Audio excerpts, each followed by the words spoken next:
$2 million in dead cap is a sneeze. That's not when you've got a cap of $280 million, that's less than 1% of everything. Because I always look at everything, and Mike Brown gets ridiculed for this, but he has have some truth to it. It is a pie, right? Percentages matter. I do everything based on percentages. When I look at what a guy might get paid, I go, well, what percentage of the cap is the average annual value going to be? And that's kind of get me pretty close to where we're at, sans whatever the guarantee conversation is going to be.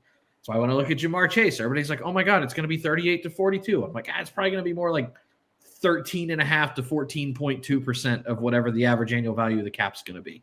That's, in my opinion, that's probably how they do it because that's kind of where the numbers always seem to line up, right? Yep. Dead money only happens when you cut them before all their guarantees are up. The Bengals typically don't cut people before their guarantees are up, meaning they only have $6 million right now among like 4 players that they've cut. $1 million is nothing. $6 million is nothing. Hold on a second. Dale, run the show. I'll be back in a minute.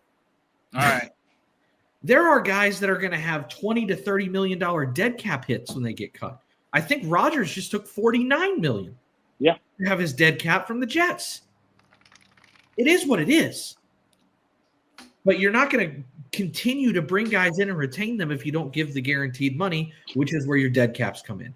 I don't think it's more that they're afraid of the cash. I have a hard time believing because most teams spend like 108 to 112% of their cap in cash, if I'm correct. It's just a touch more. I have a hard time believing that they don't have the extra $20 to $30 million to put a team together the correct way. What I have a hard time believing, or what I thoroughly believe rather, is that they're just afraid of the commitment for more than 2 years on a player. Because a lot can happen in 2 years. Guys get hurt. Guys are liabilities. It is what it is. Players are not assets, they're liabilities in Mike Brown's eyes. So when you have guaranteed money, that means you're potentially going to have dead cap if you got to get rid of them. To me, it's an issue of commitment to a player more than anything. Well, all right, so I want to pivot to this, and I've been missing some stuff. Tevin Jenkins, if we were to get him, in your opinion, Jesse, what's a contract look like? What do you think the holdup could be if that's a guy? Because it's just reported interest as like the stuff that's floating out there. Who knows what's actually going on? I don't have any sources to know that.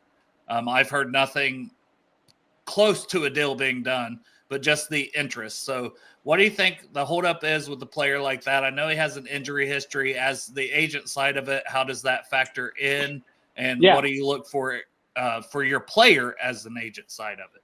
So that I was thinking about that yesterday and then some more today. And it could fall down. Let's say you get in a bidding war with the Giants, I think, are the other team that Seahawks has been floated out there. Giants signed Greg Van Roten back yesterday. Okay.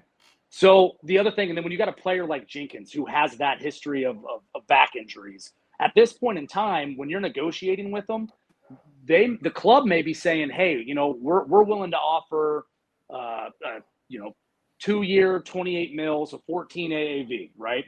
But we want him to come in and see our doctors. Mm-hmm. Well, that's the holdup. His agent's probably saying, no, Seahawks aren't wanting you to come in and see your doctors, and they're offering somewhere, maybe $1 million less. Let's just say it's similar, yeah. Right. If you go see the Bengals doctors who, may red flag you, and then you may lose. Then it's out there. Then it's out there for every team too. Possibly. It gets reported potentially. Possibly, right? Possibly. Not good. Not good for your client. Not good for your player. Like, so you would advise them, well, let's hold off and let's see where this goes, right? Until a team puts that full court press on and drops out. So maybe with the Giants signing Greg Van Roten, who was there. So I think their fans look at him as like backup depth piece, but the Giants signing him may say, oh, we're not getting anywhere with this Jenkins guy. Right. So maybe that takes him out. Now as the agent, you're advising him, all right, now we got two teams. Let's kind of take a wait and see approach and see if the Seahawks end up wanting to bring you in for a medical. Like the days, and you've seen it with the illegal tampering period, the days of taking free agent visits are almost gone. Yeah, Right? Yeah, you never Russell see that. Wilson's the only one I think we've even seen that Yeah, he he was was the Browns to left. visit the Browns, and Yeah, I think you- that's more about Aaron Rodgers than him.